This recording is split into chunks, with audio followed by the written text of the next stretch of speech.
Welcome to today's video where we will explore the fascinating world of Western blotting and its 4 crucial steps. But before we get into that, let's understand what Western blotting is used to accomplish. Western blotting is a powerful technique used in molecular biology and biochemistry. Its primary purpose is to detect and analyze specific proteins within a complex mixture, such as a cell lysate or tissue extract. This technique allows scientists to examine the presence, quantity, and even modifications of target proteins.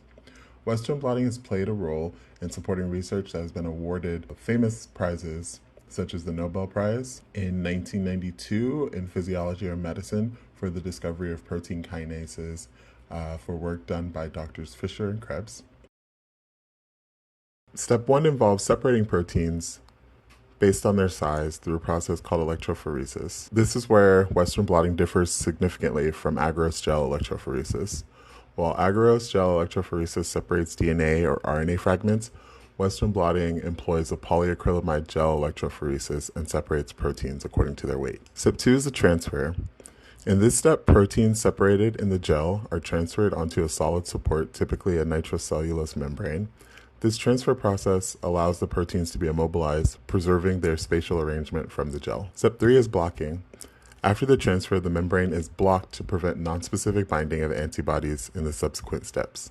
A blocking solution is used to cover the membranes, ensuring that the primary antibody used in the next steps will only bind to the specific target protein. Finally, step 4, which is detection.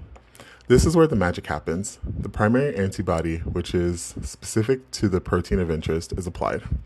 If the target protein is present, the primary antibody will bind it.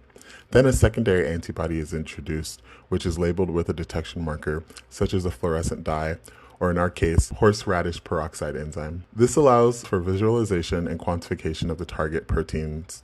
Gloves on, lab coat on, goggles on, let's get started. For step 1 of our lab today, we're going to take our protein sample, which in my case is catfish fillet. We're going to dice it into cubes of about 0.25 centimeters in length. Place it into a tube, add in our lamelli buffer, allow it to extract the proteins. We'll practice our flicking skills. And then after that, we're going to transfer it into a screw cap Eppendorf tube. We're only going to transfer the liquid, not the protein itself. And then we're going to heat it in our heating block. After we heat it, we're going to add a couple of controls, our protein sample, and then an active myosin standard into our gel. Okay, so let's first cut up our fish using a scalpel. Okay, so what I found is helpful when you're cutting out your fish is to take your tweezers, pinch a piece, slice it here. That way you have a big cube that we can then cut into smaller cubes. So 0.25 centimeters is quite small. It's even smaller than that. But we'll divide these into small pieces, then cut this in half. That'll be about 0.25 centimeters cube. Okay, it's about 5 samples of fish. I'm going to add them into our screwed cap vials. Okay.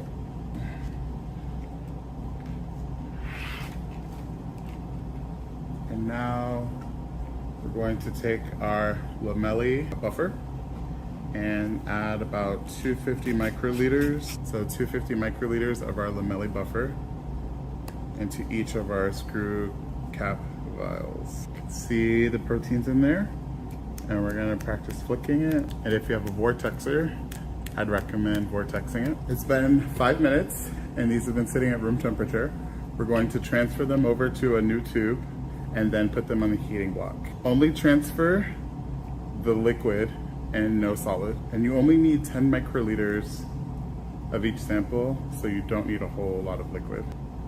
And we're gonna put this on the heating block and set a timer for 5 minutes. So now that the samples have been heated, we're going to perform our SDS polyacrylamide gel electrophoresis. So first you just want to connect the electrodes, the black and the red, to the black and the red. We're going to run this gel at 200 volts for 30 minutes. So when we're loading our samples, make sure our running buffer is above our gel. As you can see, there are wells We're going to load them on the back side of the wells. Our lanes are numbered 1 through 10. Lanes 1 and 2 will just be 10 microliters of our buffer, specifically our lamelli buffer. So lane 3 will be 5 microliters of the buffer with 5 microliters of the marker. Lane 4 will be 10 microliters of our fish sample. Lane 5 will also be 10 microliters of our fish sample. Lane 6 will also be 10 microliters of our fish sample. Lane 8 will also be 10 microliters. And then lane 8 will also be 10 microliters of our fish sample. And then lane 9 will be 10 microliters of our standard, which is actin and myosin, which are monoclonal antibodies from, I believe, rabbits. And lane 10 will be blank.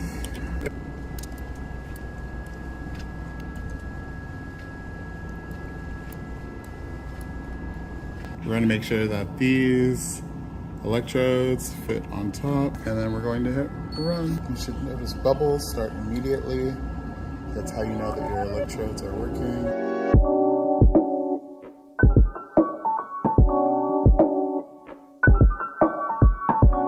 Now that we've finished our SDS page, we're going to transfer the proteins from the polyacrylamide gel to a nitrocellulose membrane. To do that, we're going to take some cold transfer buffer, place it into a tray, just a little bit. We want to also take 2 sponges. We're going to place one in for now, get it a little wet, and assemble a cassette. So starting from the black side, we're going to place a sponge, then filter paper, our gel, then our nitrocellulose membrane, another piece of filter paper, and then another sponge. The sponges just keep the tension. We're first going to place the sponge into the cold transfer buffer just to get it a little wet. Next, we're going to take our filter paper, also placing it into the transfer buffer just to wet it a little bit. You should have cracked open your gel. So to perform the cracking of your gel, you want to take the green fitting tool. If you don't have the green tool, we're going to take a sharp edge, such as a scalpel, and slide it along the outer edge of the gel. We want the gel to end up on the bigger plate and remove the smaller plate. So we cracked it open. The smaller plate we're going to toss aside, and our gel is now on the larger plate. To transfer the gel, I'm placing the big part of the old cassette onto the filter paper, and we're gently going to tease it off. And be careful not to rip it. From the black side, we have our sponge, we have our nitrocellulose paper with the gel. We're going to place our membrane over the part of the gel that has been covered by the bands. You want to make sure your membrane is slightly wet, and then you have your second sponge. We're going to form the sandwich, place this down, slide it over, and then from there, we're going to place the black part with the black part, like so. There's rungs, so you want to make sure everything goes in. After you've placed your cassette in, you're going to take your ice pack, add that, make sure everything's lined up, and then you're going to connect your electrodes. And then we're going to run it at 5 volts for 2 hours.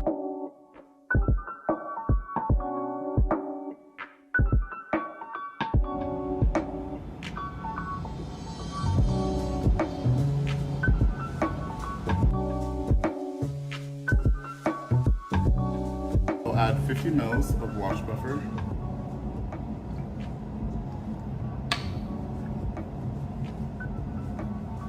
Rinse off the nitrocellulose membrane.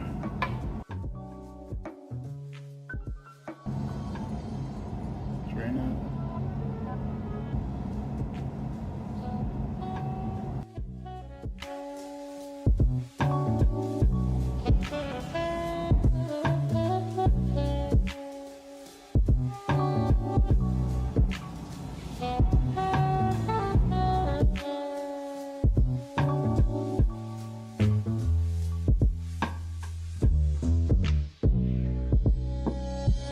There you have it, the 4 essential steps of Western blotting. From protein separation to visualization, this technique has revolutionized the field of molecular biology, enabling scientists to answer critical questions about proteins within a sample. In summary, Western blotting is a powerful analytical technique that enables scientists to uncover the mysteries of biology one protein at a time.